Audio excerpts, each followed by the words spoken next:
Hey guys, we're about to start chapter 11 of Stargirl. In the last chapter, we just discovered some things that we don't really know the answers to. Stargirl is kind of appearing in places that other people wouldn't want her to be, and we don't really know why she's there. So we'll unfold a few more mysteries. During the first quarter of each home game, Stargirl went over to the visitor section and gave them a cheer. She began with an exaggerating ball bouncing motion. Dribble, dribble, sis boom bizzle. We don't bite, we don't nibble. We just say, howdy, friends. We're the electrons. Who are you? A couple of visiting cheerleaders, maybe a fan or two, would call back, Wildcats, Cougars, or whatever. But most of them just gaped at her as if to say, who is this? Some of her fellow cheerleaders were amused. Some were mortified. At that point, only the crime Stargirl could have been accused of would be the corniness. But she didn't stop there. She cheered whenever the ball went in the basket, regardless of which team shot it. It was the strangest sight. The other team scores, the MAHS crowd sits glumly on their hands while Stargirl alone pops up cheering. At first, the other cheerleaders tried to suppress her. It was like trying to calm down a puppy. What do you think suppress means? The cheerleaders were trying to suppress Stargirl from cheering, but she kept popping up. So suppress means to kind of keep down, keep her from doing it. When they gave her the pleated skirt, they made a cheerleader they never imagined. She did not limit herself to basketball games. She cheered anyone, anything, anytime. She cheered the big things, honors, election winners, but she gave the most of her attention to the little things. You never know when it would happen. Maybe you were a little ninth grade nobody named Eddie.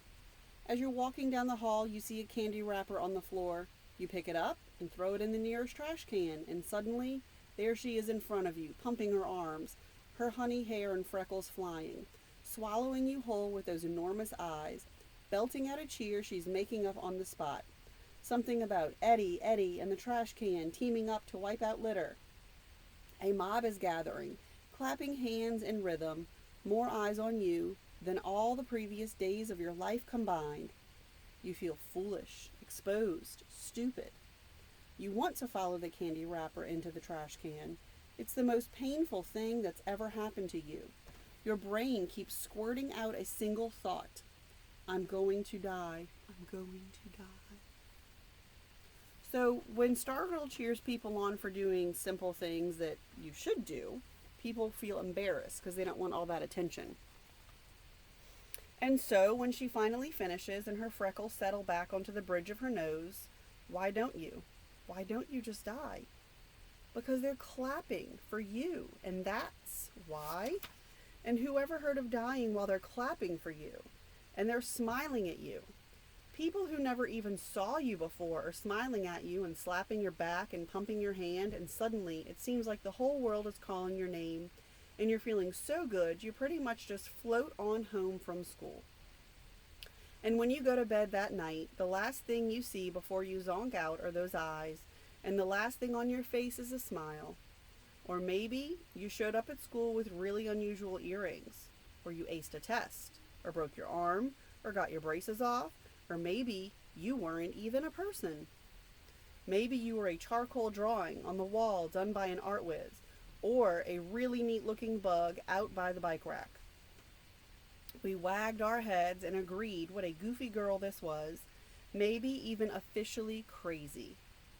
But we all walked away smiling and maybe not saying, but all thinking the same thing. It felt good to get credit. And if this had been any other year, things might have just gone on and on like that. But this was the year something unbelievable was happening on the basketball court. This was the year the team was winning. Only winning. And that changed everything. So people are realizing that they like being cheered on for doing simple things. like picking up trash. Early in the season, no one noticed, except for girls' tennis. We had never had good teams in anything. We expected to lose. We were comfortable with losing. In fact, most of us were oblivious to it, since we didn't even attend the games. The year before, the basketball Electrons had won only 5 of 26 games. This year, they had won their 5th game before Christmas. By early January, they had won the 10th, and people began to notice that there was still a 0 in the loss column. Undefeated, blared a sign on the plywood roadrunner. Some said we were winning by accident. Some said the other teams were simply more rotten than we were. Some thought the sign was a joke. One thing was certain, attendance went up. By the start of February, the winning streak had reached 16, and there wasn't an empty seat in the gym. So, what's different from last year, or the years before and this year? What's different about the winning? Why do you think they're winning all of a sudden? And also, do you think Stargirl has something to do with it? Just cheering on and being positive for everybody? But something even more interesting was happening. Suddenly, we were no longer comfortable with losing. In fact, we forgot how to lose. The transformation was stunning in its speed. There was no apprenticeship period, no learning curve. No one had to teach us how to be winners. One day we were bored, indifferent, satisfied losers. The next, we were rabid fanatics, stomping in the grandstand, painting our faces green and white, and doing the wave as if we had been perfecting it for years. We fell in love with our team. When we spoke of it, we used the word we instead of they. The leading scorer, Brent Ardsley, seemed to have a golden glow about him as he moved through the school. And the more we loved our team, the more we hated the opposition. We used to envy them. We even applauded them to spite our own hapless teams. Now we detested the opposition and everything about them. We hated their uniforms. We hated their coaches and their fans. We hated them because they were trying to spoil our perfect season. We resented every point scored against us. And how dare they celebrate? We began to boo. It was our first experience as booers, but you'd have thought we were veterans. We booed the other team. We booed the other coach. We booed the other fans, the referees. Whatever threatened our perfect season, we booed it. We even booed the scoreboard. We hated games that went down to the wire. We hated suspense. We loved games that were decided in the first 5 minutes. We wanted more than victories. We wanted massacres. The only score we would have been totally happy with would have been 100-0. And right there, in the middle of all of it, in the midst of this perfect season mania, was Stargirl, popping up whenever the ball went through the net, no matter which team scored, cheering everything and everybody. It was sometime in January when calls started flying in from the stands. Sit down! Then came the boos. She didn't seem to notice. She did not seem to notice. Of all the unusual features of Stargirl, this struck me as the most remarkable. Bad things did not stick to her. Correction. Her bad things did not stick to her. Our bad things stuck very much to her. If we were hurt, if we were unhappy or otherwise victimized by life, she seemed to know about it and to care as soon as we did. But bad things falling on her, unkind words, nasty stares, foot blisters, she seemed unaware of it. She seemed unaware. I never saw her look in a mirror, never heard her complain. All of her feelings, all of her attentions flowed onward. She had no ego. The 19th game of the basketball season was played at Red Rock. In previous years, cheerleaders had outnumbered Micah fans at away games.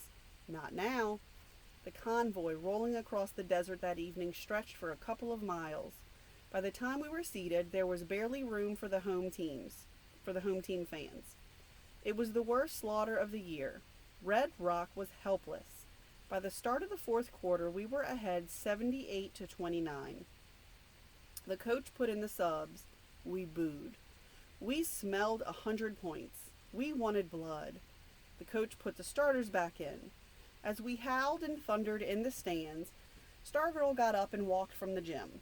Those of us who noticed assumed she was going to the restroom. I kept glancing toward the exit. She never returned.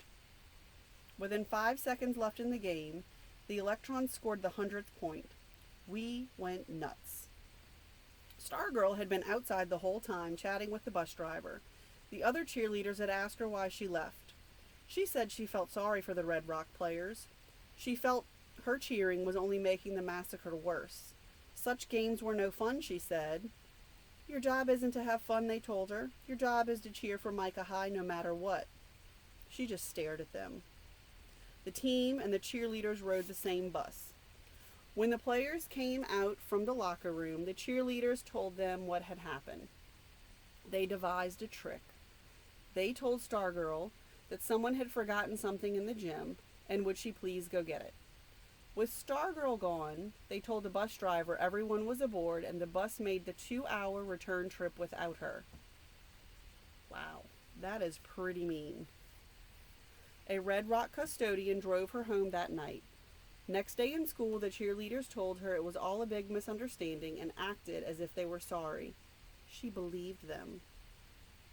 The next day was February 13th, the hot seat.